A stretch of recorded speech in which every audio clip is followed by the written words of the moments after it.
동생들 안녕. 취준진담의 찰스형이야. 오늘은 형이 대기업 직무 선택에 관련된 대기업 직무 썰 두 번째로 형의 두 번째 커리어이기도 한 전략에 대해서 얘기를 해볼게. 자, 전략하면 뭔가 뭐 그럴듯해 보이잖아. 그런데 뭐 솔직히 말해서 뭐 그럴듯한 일도 있고 아닌 일도 되게 많은데 과연 무슨 일을 하는지, 그리고 어떤 사람들이 여기에 맞는지, 그리고 뭐 전략으로 첫 커리어를 대기업 신입사원으로 전략으로 첫 커리어를 시작했을 때 그 이후의 커리어는 보통 어떻게 되는지 이런 이야기를 해주려고 해. 자, 첫 번째로, 자, 대기업 전략팀에서는 과연 무슨 일을 하는가, 요거부터 얘기를 해볼게. 기본적으로 대기업 전략이 뭐야? 뭐 전략은 뭐 이제 결국에는 이제 회사가 어떤 방향으로 사업적으로 나아가야 될 것인가, 이제 먼 목표를 찍는 것, 그리고 그 찍었으면 그거를 가기 위한 좋은 방법을 찾아내는 것, 이 두 가지 정도라고 생각을 할 수 있을 것 같아. 보통 그런 것들을 대기업에서는 사업 계획이라고 불러. 전략이라는 건 굉장히 뭐 어찌 보면은 뭐 그게 5년이 될지 2년이 될지 1년이 될지 10년이 될지 모르잖아. 어찌 보면 비전과 같이 되게 먼 목표고, 그걸 보통 연간 단위로 쪼개서 계획을 세워. 우리 회사는 뭐 예를 들어서 뭐 어떤 예를 들어볼까? 음, 뭐 LG전자야? LG전자에서 뭐 가전 분야의 세계, 뭐 예를 들어서 뭐 TV라고 하자. TV 분야의 세계 마켓 쉐어 50%를 달성하는 목표가 있어. 자, 그러면 50%는 뭐 10년 뒤에 5년 뒤에 되겠다. 예를 들어 5년 뒤에 될 거야. 그러면 올해는 뭐 30%를 35%로 끌어올릴 거고, 그 5%를 끌어올리기 위해서 그 안에 여러 가지 액션들이 있겠지. 뭐 마케팅은 이렇게 하고, 기술 개발은 이렇게 하고, 생산은 이렇게 하고, 뭐 나라별로는 이렇게 하고, 이런 것들을 어디까지 도달할 것이며 사업적으로, 그리고 어떤 것들을 해낼 것인지, 그것이 바로 사업 계획이라고 불러. 결국에는 전략팀에서의 가장 중요한 일은 이 사업 계획을 세우는 것이야. 그지? 그럼 이 사업 계획을 세웠으면 실행 방법을 아까 말해서 여러 가지 기능별로 나눠준다고 했잖아. 그런 것들을 보통 이제 임원별로 할당을 많이 하게 되지. 예를 들어서 마케팅 임원이야. 중국 담당 마케팅 임원이야. 그럼 중국에서 마케팅을 어떻게 해서 이러이러한 걸 달성하는 것이 너의 올해 목표다. 쉽게 말해서 이런 목표를 달성했을 때 성과를 주겠다. 승진을 시켜주겠다. 이런 식으로 이제 개인별 목표를 설정하게 되는데, 이런 걸 MBO라고 불러.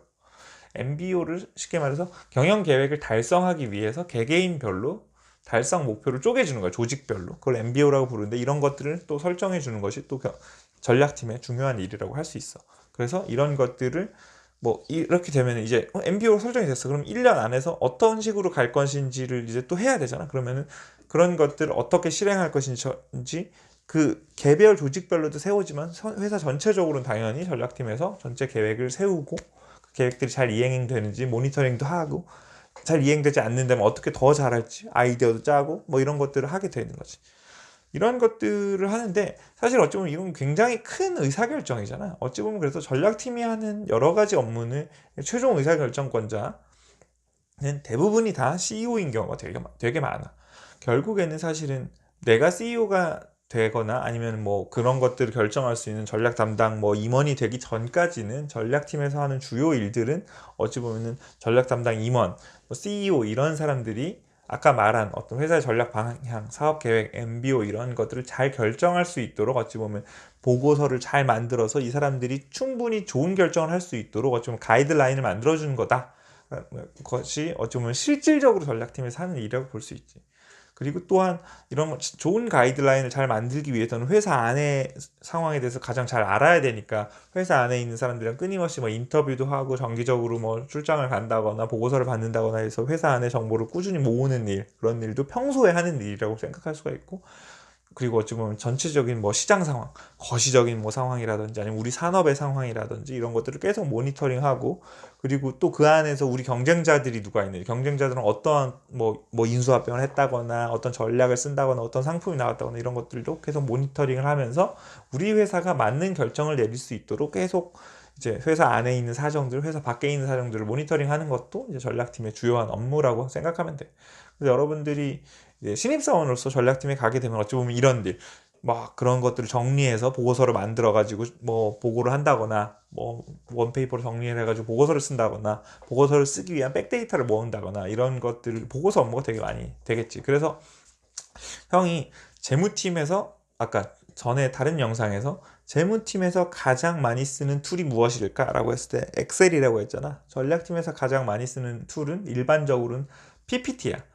왜 PPT를 쓰겠어? 경영진에게 보고를 해서 경영진이 내가 만든 가이드라인대로, 전략팀에 생각하는 가이드라인대로 경영진이 의사결정을 오케이 사인을 받아야 되잖아.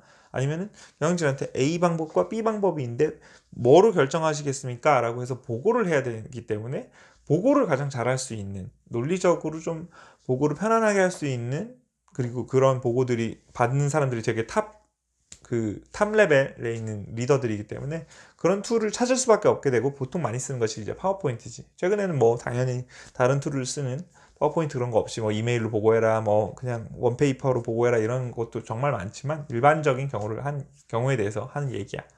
자, 그렇다면 어떤 사람들이 전략 업무를 하면 좋은가, 이런 거를 좀 생각해 볼게. 자, 일단은 비즈니스에 관심이 많은 사람이 하는 게 가장 좋아. 예를 들어서 재무팀은 숫자를 바라보잖아. 비즈니스에서의 결과물로 나오는 숫자, 아니면 비즈니스가 목표로 하는 숫자들을 보게 되잖아. 그러니까 상대적으로 비즈니스에 어떤 부가된 산물을 본다고 나는 생각을 해. 그리고 또 인사팀을 얘기를 들어보자. 이 비즈니스를 잘 만들어 나가기 위해서 어떤 사람이 필요하고, 어떤 사람이 승진해가지고 조직 구조는 어떻게 되고, 뭐 조직의 교육 프로그램은 어떻게 되고, 이런 것들을 보는 게 인사팀에서 하는 일이잖아. 그런 반면에 전략팀은 우리 사업이 잘 되려면, 우리 회사가 잘 되려면 우리 사업 안에서 어떻게 해야 되냐라는 거에 관심을 가진 회사의 어떤 직무이기 때문에 그 사업 자체에 대해서 관심이 많은 사람이 되게 유리하고 잘할 수 있어. 쉽게 말해서 뭐 뉴스를 많이 보면서 이 뉴스가 봤을 때 우리 회사는 어떻게 될까? 이 산업은 어떻게 될까? 이런 것들을 매번 상상해 보고, 뭐 경쟁사에 대해서도 꾸준히 관심 가지고, 이런 사람들이 있잖아. 비즈니스 자체에 대한 관심이 많은 사람들. 그런 사람들이 좀 유리한 것 같아. 그리고 업무적인 능력으로만 봤을 때는 약간 미래를 그리는 데 있잖아. 아까 말했듯이 5년 뒤에 뭐 매출을 얼마를 하겠다, 시장 점유율을 몇 퍼센트를 하겠다, 이런 것들을 상상해내는 능력. 그래서 뭐 상상력이 될 수도 있고 창의력이 될 수도 있고, 이제 미래를 그려내는 능력이 되게 중요한 것 같아. 그리고 어찌 보면 탑 레벨이랑 소통을 할 일이 굉장히 많다고 했잖아. 그리고 탑 레벨이랑 소통하기 전에 내가 뭐 전문가에게 조언을 구할 수도 있고, 회사 안에 수많은 조직들이랑 커뮤니케이션을 해야 돼. 그리고 탑 레벨에서 내려온 어떤 사업적인 목표나 방향성에 대해서 모든 다른 팀들에 전파를 해야 되고, 그렇기 때문에 커뮤니케이션 스킬이 정말 중요해.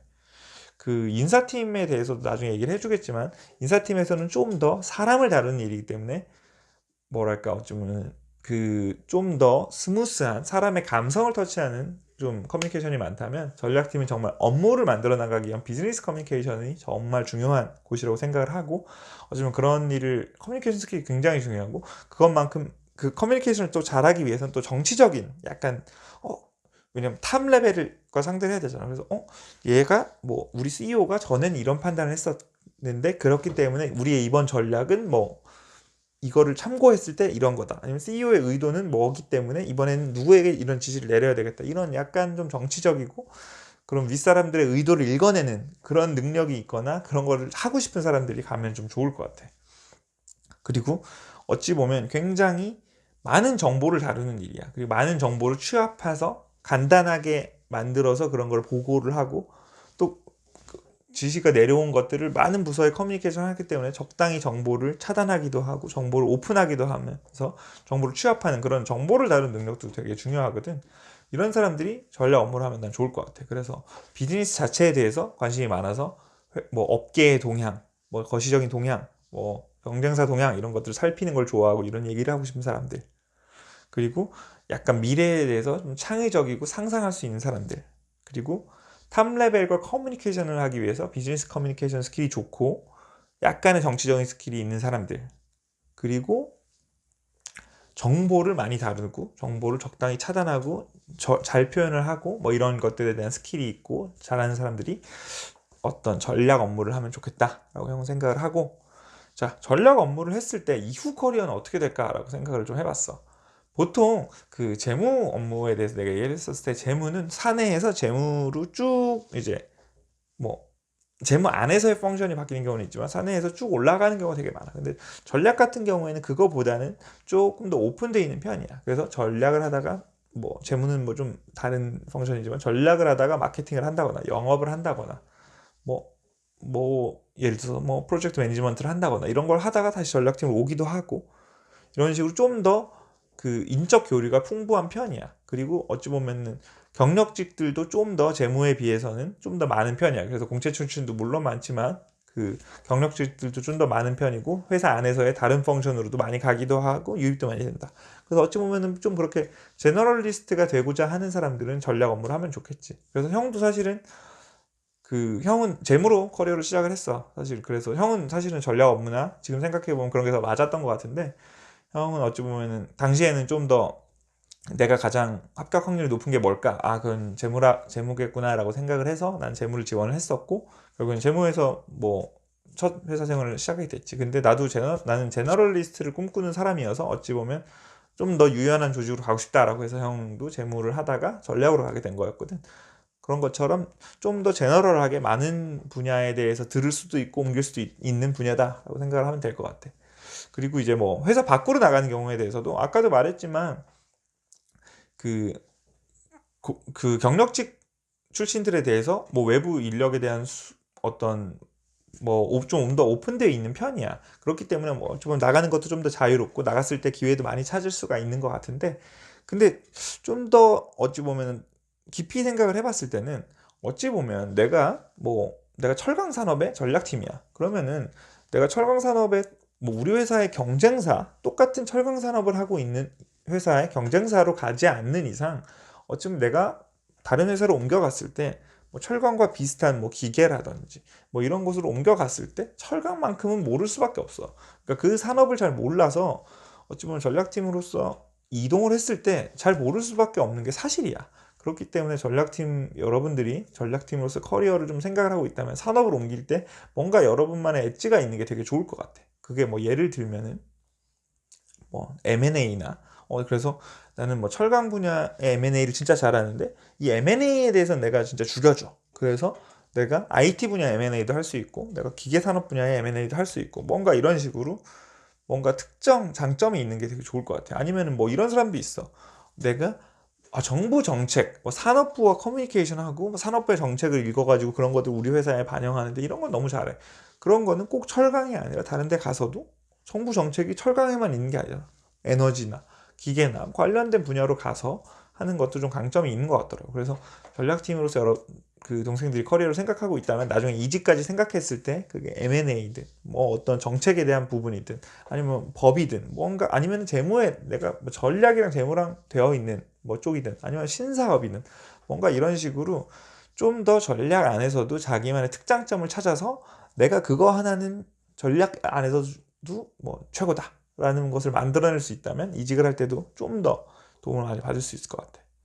그런 것들이 이제 형이 생각하는 전략팀에서는 과연 무슨 일을 하는지 그리고 어떤 사람들이 가면 좋은지 그리고 전략팀으로 신입 커리어를 생각했을 때 첫 시작을 했을 때 그 이후의 커리어는 어떻게 되는지에 대해서 형이 직접 경험한 것들을 바탕으로 좀 얘기를 해봤고 형의 이런 얘기들이 뭐 전략으로서의 커리어를 좀 고민하는 친구들 어떤 분야 어떤 거를 선택해야 될지도 모르는 친구들한테 좀 도움이 되었으면 좋겠어. 그래서 형 영상이 좀 도움이 됐으면 좋아요, 구독 꼭 부탁하고 혹시 형이 다음번에는 전략이 아니라 뭐 마케팅, 인사처럼 재무 그 문과생들이 갈 수 있는 다른 펑션에 대해서 또 얘기를 해줄 테니까 그 영상에도 관심 많이 가져줬으면 좋겠어. 그래서 동생들 취업 준비하는 거 너무 파이팅 많고 파이팅 했으면 좋겠고 앞으로도 형도 동생들 파이팅 보답할 수 있도록 더 좋은 영상으로 돌아오도록 할게. 동생들 안녕.